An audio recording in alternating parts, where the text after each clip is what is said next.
2002년도 4월 신문기사에 카드빚 800만 원 때문에 여자 5명을 살해했던 그 살인사건이 2002년 4월에 발생이 됐습니다. 물론 이런 일들은 우리의 삶의 현장에 2010년이 훨씬 지난 지금도 이런 유사한 일들은 우리의 삶에 얼마나 많이 일어나고 있습니까? 짝사랑하는 여자가 다른 남자하고 결혼했다는 이유로 난동을 부리고 끝내는 총으로 자기 배에 쏴서 자살한 30대 남자의 일. 이런 일들은 역사에 묻혀가고 시간 속에 묻혀가지만 늘 이런 일들이 우리의 삶에 여전히 동일하게 일어나고 있는 게 사실입니다. 사람들이 분노를 어떻게 처리하지를 못하고 사람들이 어찌할 수 없는 그 외로움에 절규하고 있는 것이 오늘 살아가는 이 21세기 포스트 모더니즘을 살아가는 시대의 사람들의 현실이라는 것이죠. 2002년도 2월 29일자 문화관광부 발표의 내용은 한국교회 교회 수가 35,355개였습니다. 그러니까 지금으로부터 약 13년 전의 통계니까 훨씬 지금이 교회 수가 늘었겠죠. 그리고 그 당시 13년 전에 한국교회 교인수 통계가 뭐냐면 1135만 8,986명이었습니다. 우리나라 전체 인구의 20% 이상이 기독교인, 특별히 개신교인이라고 말하고 있는데 기독교라고 총칭할 때 천주교, 가톨릭까지 포함한 모든 기타 종교까지 합치면 우리나라의 적어도 절반이 종교인일 텐데, 그런데 문제는 타 종교인을 제쳐두고 하나님을 신실하게 믿겠다고 말하고 있는 그리스도인들이 있음에도 불구하고 이 시대를 변화시킬 수 있는 영향력을 주지는 못한다라는 것이 오늘 안타까운 통계들 속에 나타나고 있는 것이 현실입니다. 오늘 우리가 몸담고 있는 이 시대는 확실한 시대가 아닙니다. 많은 사람들이 불확실합니다. 한 치 앞을 내다보기가 힘듭니다. 내일 일을 아무도 모릅니다. 가장 성경적입니다. 그래서 많은 사람들은 불안해합니다. 자기가 누구인지를 모릅니다. 아이덴티티, 정체성을 잃어버리는 그런 삶을, 우왕좌왕하는 그런 삶을 살아갈 때가 얼마나 많은지 모릅니다. 여러분, 오늘 본문 사도행전 4장 10절부터 12절 말씀을 보면 오늘 이 말씀을 통해서 하나님이 주시는 말씀은 특별히 구원에 대한 말씀을 주시는 것. 예수 믿는 것 자체가 무엇이냐? 다른 것, 하나님의 축복을 받고 자녀들이 잘 되고 건강의 문제, 사업의 문제, 직장의 문제, 여러 가지 관계의 문제, 돈 문제, 여러 가지 마음의 문제 해결한다고 하지만 오늘 예수 믿는 근본이 무엇이냐? 내가 예수 믿고 구원받아 천국에서 영생을 삶을 살게 되는 줄 믿습니다. 아멘이시죠? 이게 가장 중요한 거예요. 오늘 이 사도행전 4장 12절을 통해서 하나님께서 그 구원은, 한번 따라하겠습니다. 구원은 오직 예수 그리스도를 통하여 주어진 선물입니다. 여러분 믿으십니까? 이게 신앙생활의 첫걸음이에요. 예수를 믿음으로 말미암아서 구원을 받는다. 더더군다나 예수 이외에도 구원자가 있다라는 전제가 있는 것이 아니라 전제 하나는 반드시 뭐냐? 예수를 믿어야만 구원을 받는다라는 이 전제. 그래서 기독교는 철저히 배타적입니다. 나밖에 몰라요. 무슨 얘기냐면 예수 이외에는 구원자가 없는 거예요. 그래서 예수 믿는 건 어렵습니다. 왜? 십자가를 져야 되기 때문에. 아멘이십니까? 아멘이십니까? 그런데 오늘 여러분 본문 사도행전 4장 12절 말씀이 다른 이로서는 구원을 얻을 수 없나니 천하, 오늘 말씀에 사람 중에 구원을 받을 만한 다른 이름을 우리에게 주신 일이 없음이라 하였더라. 몇 단어를 여러분이 함께 정리를 해보면 이런 거예요. 베드로가 지금 고백을 하는 거예요. 베드로가 오직 예수님만이 성전 미문에 앉은 뱅이. 여러분 사도행전 3장에서 성전 미문에 앉아있는 그 속에서 앉은 뱅이를 일으키는 그 능력을 베드로가 금과 음은 없지만 내가 나사렛 예수 그리스도의 이름으로 일어나 걸으라고 그렇게 말씀 올렸던 그 대상이었던 구원주 예수 그리스도만이 성전의 안진뱅이를 일으킬 수 있는 권세가 있으시고 또한 모든 사람을 구원할 수 있는 유일한 분이라는 사실을 너무도 강력하게 선포하고 있는 말씀이 사도행전 4장 12절이에요. 그래서 사도행전 4장 12절의 근거에서도 다른 종교에는 구원이 있다 없다? 있다라고 말할 수가 없는 거예요. 왜? 성경은 하나님의 말씀이기 때문에. 여러분, 오늘도 이 사실이 믿어지지 않는 분들도 계시겠지만 예수 위에는 구원자가 없음을 고백하시고 예수님만이 참 구원자 되심을 고백하시는 여러분이 되시기를 간절히 축복하겠습니다. 여기 단어 한 단어가 중요해요. 여러분, 12절에 보시면 천하 사람 중에 구원을 받을 만한 다른 이름을 우리에게 주신, 이 단어가 중요해요. 주신 일이 없다라는 거예요. 이 주신이라는 단어, 베노메논이라는 이 헬라어 단어를 썼는데요, 영어의 기부, 주다라는 그런 단어입니다. 준다, 주다. 그런데 여러분, 이런 시제 가지고 골치 아프게 무슨 공부를 하자라는 것은 아니지만 분명하게 알아야 될 사실이 뭐냐면요, 여기서 쓰고 있는 이 수동태는요, 신적 수동태라는 거예요. 그러니까 무슨 얘기냐면, 한마디로 말하면 그 주체가, 구원의 주체가 누구냐? 유일한 하나님이라는 사실을 이 주신, 다시 말하면 데노메논이라는, 주다라는 이 데놈이라는 단어를 통해서 우리에게 설명하는 거예요. 그래서 왜 우리가 히브리어 헬라어라는 사어를 우리 목회자들이 봐야 되고 원어 쪽에서 이 분석을 해야 되냐면, 원래 하나님이 말씀하셨던 의도는 이런 것인데 우리가 문자적으로만 그냥 준다, 뭘 준다 생각하면 우리는 그냥 그 의미들이 크게 다가오지 않아요. 그러나 여기서 주신이라는 뜻은 어떤 의미라는 거예요? 하나님이 주체가 되어져서 그 구원의 주님이 하나님이 유일하시다, 예수 그리스도가 유일하시다, 유일한 구원자 예수 그리스도, 유일한 구원자 하나님을 우리에게 말씀하신다라는 것을 다시 한번 믿으시는 여러분이 되시기를 축복하겠습니다. 그러면서요, 여기서 하나 더 말씀하고 있는 것이 뭐냐면 구원을 얻을 수 없나니, 여기 이렇게 말씀하세요. 다른 이름으로는 뭐 한다라는 거예요? 구원을 얻을 수 없다. 이 말은 뭐냐면 우코 에스텐이라는 단어를 썼는데 현재 시대예요. 지금 현재 시대라는 거예요. 시대로 보면. 그럼 현재 시대가 우리에게 뭘 주는 것이냐? 현재 시대는 변치 않는 사실이다. 다른 이로서는 구원받을 수 없고 오직 예수로만 구원받을 수 있는 것은 변치 않는 진리다. 이것을 선포하는 거예요. 아멘이십니까, 여러분? 그러므로 예수님 외에는 다른 이름을 통한 구원이 없다라는 사실을 베드로가 말하기 이전에, 또 그 당시뿐만 아니라 그 이후 오늘날에도 영원히 변치 않는 진리가 뭐냐라는 것, 예수 위에는 구원자가 없다라는 것. 아멘이십니까, 여러분? 이 전제를 가지고 우리가 예배를 드려야 이 예배를 하나님께서 기쁘게 받으실 줄 믿으시는 여러분이 되시기를 축복하겠습니다. 그러면 우리는 이런 질문을 해야 돼요. 오늘 이 아침에 여러분, 이 불확실한 시대에 무엇을 믿어야 될지 때로는 헷갈리고 정신없어 하는 그런 이 시대에 우리는 어떤 정체성을 가지고 신앙생활을 해야 될 것이냐. 한번 따라하겠습니다. 옆 사람하고 이렇게 인사 한번 하시죠. 예수 잘 믿어야 됩니다. 여러분, 예수 잘 믿으시기를 축복합니다.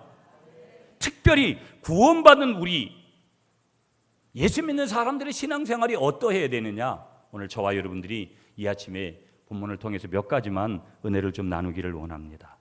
자, 그러면 오늘 본문 풀이는 그 정도로 하고 우리가 세 가지를 좀 여러분이 특별하게 머리에 넣으셔야 돼요. 첫 번째는 구원받은 신앙생활이라는 건 뭐냐? 첫 번째 우리가 기억해야 될 한 단어가 뭐냐? 한번 따라하겠습니다. 확신을 가지는 것이다. 여러분, 우리는 확신이 있다면요, 내가 병에 걸려도 내가 나을 수 있다라는 이런 확신이 있고 그게 사실이라면 여러분 걱정할 게 없어요. 오늘 내가 사업을 하다가 잘못됐다도 내일 가서 완벽하게 100% 일어날 수 있는 확신이 있다면 걱정할 거 없어요. 자식의 문제, 돈의 문제, 직장의 문제, 모든 문제들이 그런 확신이 있다면 우리가 걱정할 이유가 없다라는 거예요. 그러나 문제가 뭐예요? 우리는 때로는 불확실한 거예요. 염려가 되고 걱정이 되고 근심이 되고 어떻게 될까?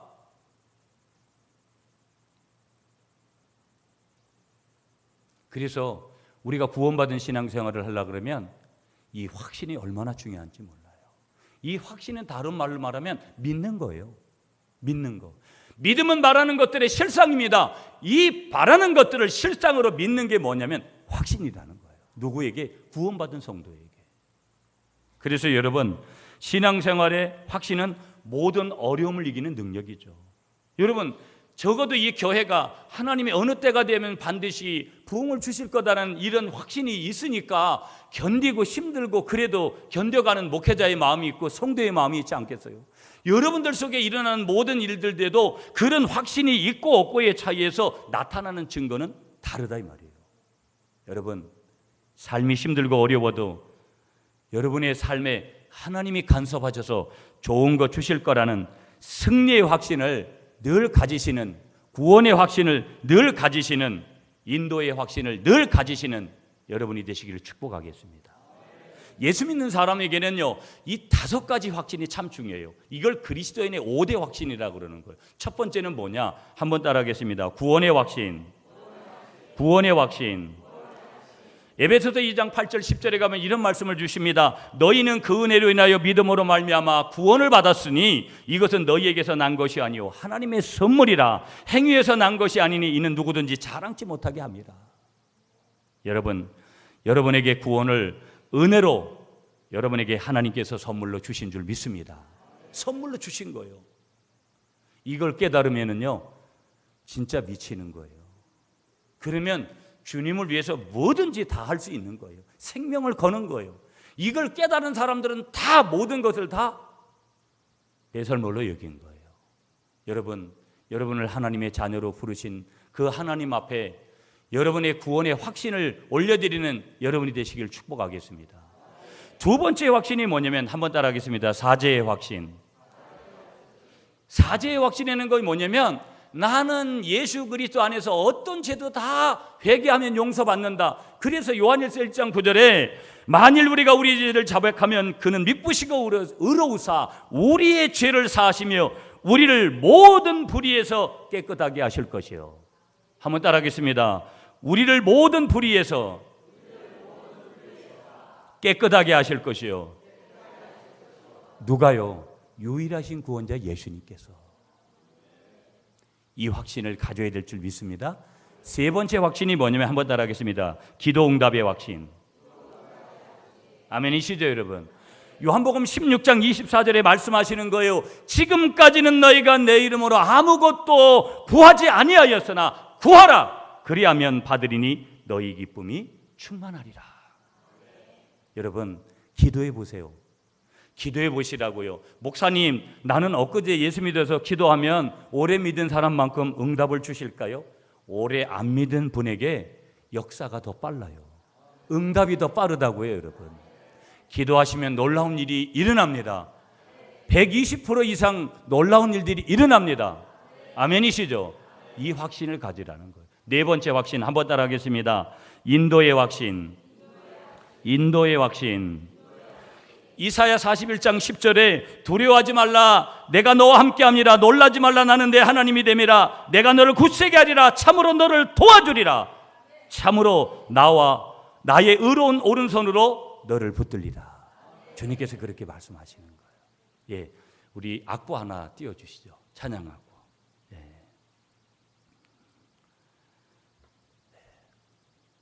우리 이 찬양 아시죠 여러분?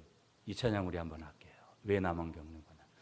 왜 나만 겪는 고난이냐고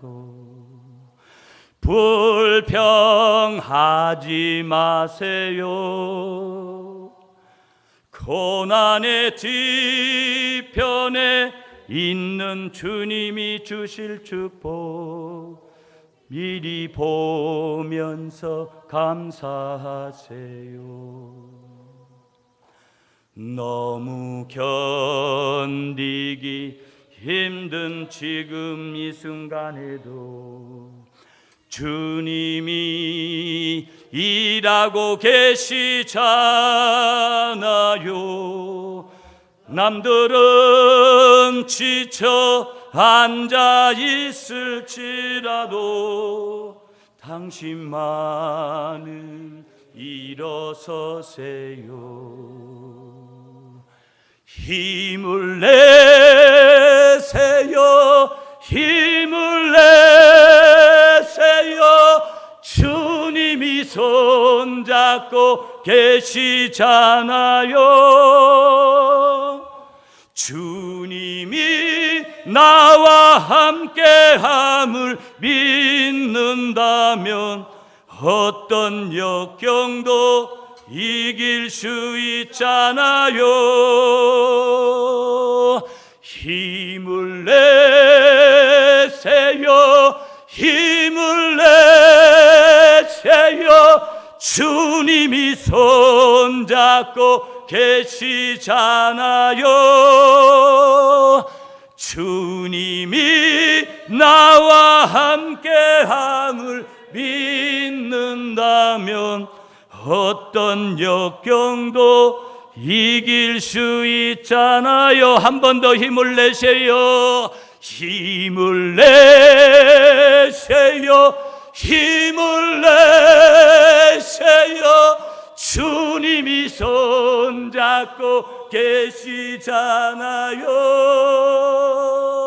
주님이 나와 함께함을 믿는다면 어떤 역경도 이길 수 있잖아요. 아멘이십니까, 여러분? 예수를 믿어보시면, 예수를 믿으면 놀라운 이런 간증을 할 수 있는 거예요. 여러분, 그런 간증을 하시는 여러분이 되시길 축복하겠습니다. 그리스도인의 5대 확신의 5번째는 뭐냐면요, 한번 따라하겠습니다. 승리의 확신. 요한복음 1장 12절에 주님이 말씀하셨어요. 영접하는 자 곧 그 이름을 믿는 자들에게는 하나님의 자녀가 되는 권세를 주신다고. 여러분에게 이미 그 권세가 주어진 줄 믿습니다. 저를 한번 따라 하시겠습니다. 성도는 시련은 있어도 실패는 없다. 아멘이십니까? 중요한 거예요, 여러분. 시련은 있어요. 여러분, 저도 이번 주간에 제가 어깨 수술을 해야 되는데 MRI 촬영을 하고 선생님이 수술을 하라는 거예요. MRI라는 건 처음으로 찍어봤습니다, 여러분. 하나님이 왜 나에게 이런 걸 주실까? 여러분, 제가 얻는 힌트는 뭔지 아세요? 제가 이 자리에 서 있는 목회자가 된 것도 제가 늘 말씀드리잖아요. 저 도량이동 뒷산에 가서 하나님 저를 한 번만 살려주시면 20년 전에 그렇게 해서 목사가 됐는데, 제가 그 자리에 있으면서도 그런 걸 느끼는 거예요. 제가 여러 번 질병 때문에도 고통을 받아봤지만 제가 그런 질병을 통해서 고통받고 육체적으로 영적으로 고통받는 사람들의 심정이 무엇일까라는 것을 느끼게 되는 것이죠. 여러분, 우리에게 시련은 있습니다. 그러나 실패는 없다라는 것을 믿으시는 여러분들이 되시기를 간절히 축복하겠습니다. 아멘이시죠? 아멘이시죠? 여러분, 성경에 야곱이라는 인물이 나오잖아요. 이 야곱은 요셉이 살아있다는 것, 자기 아들이 애굽에 살아있다는 것을 듣고 애굽의 총리가 되어 있다는 말을 듣고 애굽으로 내려갑니다. 그러나 가는 길이 어떤 길인 것인지를 참 너무나 이 노년의 막연한 두려움이 야곱에게 밀려오는 거예요. 그래서 부엘셀바라는 곳에서 하나님 앞에 제사를 드려요. 제사를 드리는데, 그리고 그날 밤에 제사를 드리고 났는데 하나님께서 야곱을 찾아오시는 거예요. 여러분, 하나님을 섬기면 하나님은 반드시 여러분 주위에 계시다가 여러분을 찾아오시는 줄 믿습니다. 그렇게 부엘셀바에서 제사를 드리고 나니까 야곱에게 찾아오신 하나님께서 야곱에게 이런 말씀을 주시는 거예요. 야곱아, 나는 내 아비 이삭을 보살피던 하나님이다. 애굽으로 내려가는 것을 두려워하지 말라. 내가 거기서 너로 큰 민족을 이루게 하겠다. 내가 너와 함께 애굽으로 내려가겠고 반드시 너를 인도에 다시 올라오게 할 것이며 요셉이 내 눈을 감겨줄 것이다. 이 야곱은 하나님께서 이 음성을 들려주시니까 확신을 갖고 애굽으로 내려갔다라는 것을 믿으시는 여러분들이 되시기를 간절히 축복하겠습니다. 여러분, 누구를 믿고 이 시대에 갈 수 있을까요? 병원에 간다고 선생님들을 존중해야 되고 병원을 신뢰해야 되지만, 그러나 내 인생의 문제를, 근본적인 질병의 문제, 사업의 문제, 내 자식의 문제, 내 모든 문제들을 근본적으로 해결할 수 있는 것이 있다고 생각합니까? 이 나라가 대통령이 잘하면 우리의 인생의 모든 문제들이 풀려집니까? 그렇지 않습니다. 그런 것이 필요치 않다라는 것이 아니라 그런 것이 필요하지만 우리에게 절대적으로 필요한 것은 복음인 줄 믿습니다. 예수 그리스도인 줄 믿습니다. 여러분, 그분께서 주시는 확신을 가지고 살아가시는 여러분이 되시기를 축복하겠습니다. 두 번째 메시지 보겠습니다. 한번 따라하겠습니다. 구원받은 신앙생활이란, 여기에 포인트가 있어요. 여러분, 중생하는 것이다. 여러분, 중생 그러면 또 여기 처음 예수를 잘 이렇게 믿는 분들은 목사님 그 말이 뭐예요? 그럼 이렇게 할 거예요. 중생은 뭐냐? 거듭나는 것이다. 그러면 또 이렇게 묻는 거예요. 목사님, 거듭나는 게 뭐예요? 또 묻는 거예요. 그러면 또 이렇게 대답할게요. 영적 출생이다. 세 단어를 다 이야기해보라 그러면 설명을 못하고 또 이해도 못해요. 그럼 이 말을 너무 쉬운 말로 바꾸면, 오늘의 우리들이 쓰는 말로 바꾸면 이 중생이다, 거듭남이다, 영적인 출생이다, 이 말은 뭐냐면, 한번 따라하겠습니다. 내가 변하는 것이다. 이게 중생이라는 거예요. 나는 그대로 나예요. 그러나 내가 하는 생각, 내가 마음에 품는 거, 내가 말하는 거, 내가 행동하는 거, 그것이 달라지는 거예요. 가족에게도 달라지고 다른 사람에게도 달라지고, 내가 봐도 내가 어떻게 이런 사람이 됐을까? 내가 늘 술을 즐기고 세상에 있는 것들을 즐기는 그런 사람이었는데, 내가 이렇게 예배하고 하나님을 찬양하고 하나님을 노래하고 하나님을 경배하고 내가 하나님의 말씀을 경청하고 하나님 앞에 무릎을 꿇고 이런 사람이 되었다라는 거예요. 이게 뭐라는 거예요? 중생했다라는 거예요. 그래서 구원받은 신앙생활은 뭐냐면 중생하는 거라는 거예요. 끊임없이 변하는 거예요. 남들이 손가락질하도록 변했다라는 그 사람이 아니라, 아니 저 사람이 어떻게 저런 사람이 됐을까라고 물음표를 끊임없이 나에게 던지는 그런 사람이 되는 거, 그게 뭐라는 거예요? 중생이라는 거예요. 더 포인트가 되는 것은 하나님을 사랑하되 저렇게까지 사랑할 수 있는 것일까라고 그렇게 보여주는 그 사람이 누구라는 거예요? 변한 사람이라는 거예요. 변한 사람이다.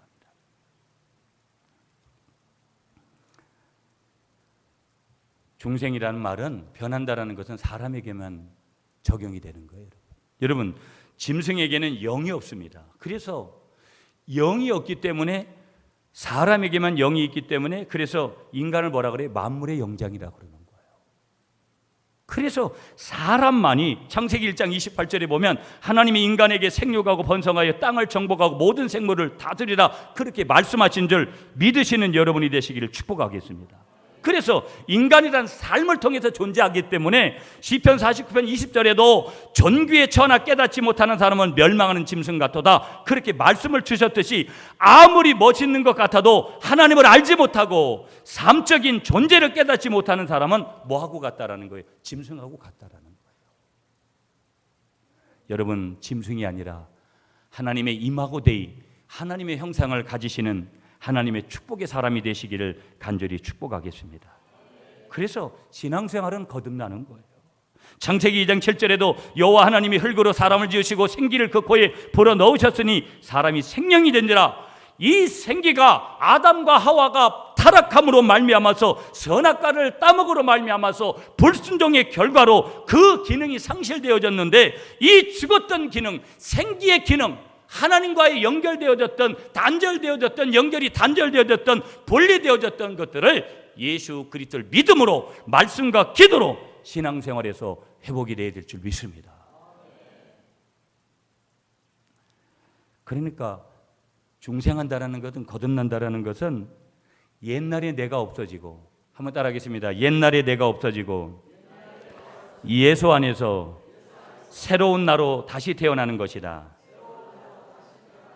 아멘이십니까 여러분? 그래서 고린도후서 5장 17절에 그런즉 누구든지 그리스도 안에 있으면 새로운 피조물이라, 이전 것은 지나갔으니 보라 새 것이 되었도다 그렇게 말씀하시는 거예요. 여러분, 늘 거듭나는 그런 삶을 사시기 바랍니다. 우리가 사랑하면서 살다가도 어려운 거예요. 섬기다가 가도 어려운 거예요. 세월이 너무 빠르잖아요. 제가 늘 말씀드리지만 제가 20살에 이 구미에 와서 기차역에 가방 하나 들고 내려서 직장 생활 12년, 그러고 어느덧 목회하는 게 20년 가까이 돼서 30년을 보냈는데 인생이 이렇게 기울어 가는 거예요. 여러분의 인생은, 여기는 저보다도 훨씬 연배가 많은 분들이 많잖아요. 시간이 없습니다. 시간이 없어요. 중생의 삶을 살도록 몸부림치시는 여러분들이 되시기를 간절히 축복하겠습니다. 그러면 거듭났다라는 거, 변했다라는 증거가 뭐예요, 목사님? 물으신다면 세 가지로 말씀할게요. 내가 변했다, 예수 믿고, 그러면 증거 세 가지가 나타나요. 첫째 어떠냐? 한번 따라하겠습니다. 변화, 말의 변화, 마음의 변화, 행동의 변화, 이 변화가 일어나요. 좋은 변화죠. 두 번째, 성장. 어른이 돼가지고 키도 다 컸죠. 마음의 성장, 마음 씀씀이의 성장, 행동의 성장, 이런 성장이 일어나는 거예요. 거듭나면. 세 번째, 열매 맺음. 열매 맺는 게 틀린 거예요. 여러분, 이런 증거들이 여러분에게 깊어지시기를 축복하겠습니다. 마지막 한 가지만 보겠습니다. 여러분, 오늘 본문에서 주셨던 그런 내용들 정리하는 거예요. 구원받은 신앙생활이 뭐냐? 세 번째, 한번 따라하겠습니다. 주님만 바라보는 것이다. 이게 참 얼마나 어려운지 몰라요. 세상은 우리가 기웃거려야 될 것들이 얼마나 많습니까? 얼마나 세상에 좋은 것들이 많은지 몰라요. 이 21세기 살아가는 우리들에게는, 여러분, 우리가 예전 같으면 불과 몇십 년 전만 해도, 제가 구미에 처음 오는 1985년도만 해도, 여러분 그 당시에 다 직장인들은 차 타고 다니는 사람, 버스를 이용했지. 여러분 그 당시에 버스 안내양이 있어가지고 구미도 그렇더라고요. 그 당시 자가용 가지고 있는 사람은 그렇게 많지가 않았습니다. 적어도 여러분, 제가 동남아나 이런 데, 다른 데 이제 한번 나가보세요. 우리나라가 얼마나 잘 사는 나라인지, 얼마나 하나님의 축복이 겨워가지고 이 정신을 못 차리는 나라인지. 적어도 여러분 지금 여름이 되면 인천공항 이런 데 가보세요. 수많은 사람들이, 뭐 국내 여행 가는 건 아무것도 아니에요.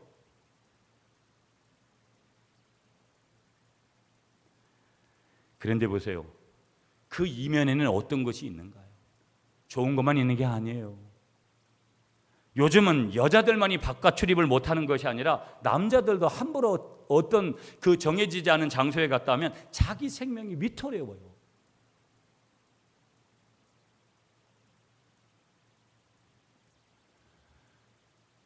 여러분, 한 번 죽는 것은 정한 것이라고 해서요. 인생은 공수로의 공수거예요. 하나님 앞에 왔다 하나님 앞으로 가는 줄 믿습니다. 우리의 필요, 좋은 아파트에 살고 좋은 차를 타고 뭐 직업적으로 좋은 거 가지고 그게 나쁘다라는 것이 아니라 필요하지요, 이왕이면. 그러나 인생에서 그런 것들이 절대 조건은 아니라는 거예요. 여러분, 항상 여러분을 독특하게 만드셔서 이 땅에 보내신 주님의 마음으로 주님을 바라보시는 여러분들이 되시기를 간절히 축복하겠습니다. 주님이 이렇게 말씀하시는 거예요. 너희는 하나님과 재물을 겸하여 섬길 수 없으니 둘 중에 한 가지만 택해라. 예수 선택하시고 살아가시는 여러분들이 되시기를 축복합니다. 예수 안에 전부가 있어요. 저는 목사가 아니어도, 제가 평신도라 그래도, 다시 태어나도 또 그럴 리도 없지만, 제가 어떤 상황에도 예수 믿는 것 외에는 귀한 게 없어요. 주님 바라볼 때 기적을 체험하시기 바랍니다, 여러분. 주님 바라볼 때 놀라운 일이 일어나요. 니체가 신은 없다고 얘기했지만 그 없는 하나님이라면 제가 이렇게 여기서 외치겠어요. 하나님은 반드시 살아계시고 그 살아계신 하나님이 여러분을 사랑하신다라는, 그 사랑을 받아들이시는 여러분이 되시기를 간절히 축복하겠습니다. 보세요, 여러분, 성경으로 여러분을 안내하면 히스기야 왕은 병들었지만 주님을 바라봤기 때문에 15년이라는 생명을 연장받은 거예요. 다윗은 하나님만 바라봤기 때문에 골리앗을 물리칠 수가 있었고요. 그는 7째로 태어났지만 그가 왕이 될 수 있었던 것은 주님 바라본 것 외에는 다른 거 없어요. 인간적으로 그가 왕이 될 수가 없어요. 주기철 목사님은 주님만 바라보았기 때문에 순교의 제물이 되고, 그래서 순교한 그 제물이 되어져서 그 후손들이 번성하고 잘 되는 거예요. 스데반 집사님은 오직 하나님만 바라보았기 때문에 주의 죄를 저들에게 돌리지 마옵소서 말하면서 순교할 수 있었는 줄 믿습니다. 말씀 정리할게요, 여러분. 로마의 유명한 터들리안이라는 교부 신학자가 있었습니다. 그는 이런 얘기를 했어요. 한번 따라하겠습니다. 신앙이란 불을 켜놓고 기다리는 것이다. 여러분, 이 말이 무슨 얘기냐면, 여러분, 신랑이 집에 지금 들어오질 않았어요. 직장에 출근했다가. 그러면 불 꺼놓고 기다리는 마누라는 이 문제가 있는 거예요. 제거하세요, 남편님들들. 그러나 정상적인 남편을 사랑하는 신부는 불을 켜놓고 뭐 어떻게 됐든 한잔 하시고 오시든 어떻게 됐든 기다리는 거예요. 무슨 얘기예요? 예수님은 우리의 신랑이신 줄 믿습니다. 우리는 늘 불을 밝히고 우리 신랑 되신 주님 앞에, 또 우리 신랑 되신 주님이 오시는 그날을 기다리는 것이 우리의 신앙인 줄 믿으시는 여러분이 되시기를 축복합니다. 슬기로운 다섯 처녀가 되시는 여러분이 되시기를 축복합니다. 결론을 이렇게 맺을게요, 여러분. 어느 구원받은 성도 부부가 유언장을 냈어요. 그 구원받은 부부의 유언장을 마지막으로 소개하면서 설교를 마치겠습니다. 그분의 이름은, 남편은 이동규, 아내의 이름은 김숙자예요. 1. 본인 사망 시 시신 처리는 다음과 같이 하여 주기 바란다. 하나, 장기 이식은 가능하면 전 장기를 기증한다. 안구 포함. 둘, 시신은 병원에 기증한다. 병원에서 연구용으로 사용하기를 병원에 이름한다. 큰 두 번째, 병원의 입원은 원칙으로 거절한다. 만약 입원을 하였을지라도 다음과 같이 조치할 것. 하나, 산소호흡은 3일 이상 절대로 하지 말 것. 3일 이내에 퇴원할 것. 뇌수술은 절대로 하지 말 것. 혼수 상태일 때는 일항의 조치를 취할 것. 장기 이식 수술을 진행할 것. 병원 비용은 1천만 원을 넘기지 말 것. 암으로 진단 시에는 어떠한 상황이든 수술을 하지 말 것. 진통제만 투여토록 조치 바람. 큰 세 번째, 장례 절차는 다음과 같이 할 것. 하나, 장례 절차는 일절 생략할 것. 부조도 하지 말 것. 부고. 하나, 빈소도 설치하지 말 것. 하나, 사후 적당한 시기를 택하여 교회 목사님과 협의하여 주일 대예배 시에 연결 예배로 대처할 것. 하나, 연결 예배는 기독교 대한 감리의 남산교회에서 집행할 것. 이분이 감리교회 집사님인 것 같아요. 마지막 하나, 감사 헌금으로 1,500만 원을 남산교회에 봉헌할 것. 여러분, 우리도 다 유언장을 써야 되잖아요.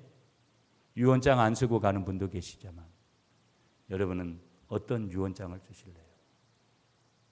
이것이 구원받은 성도의 신앙생활이고, 구원받은 성도가 마지막으로 하나님 앞에 가면서 유언해야 될 그런 믿음 안에 있는 유언인 줄 믿습니다.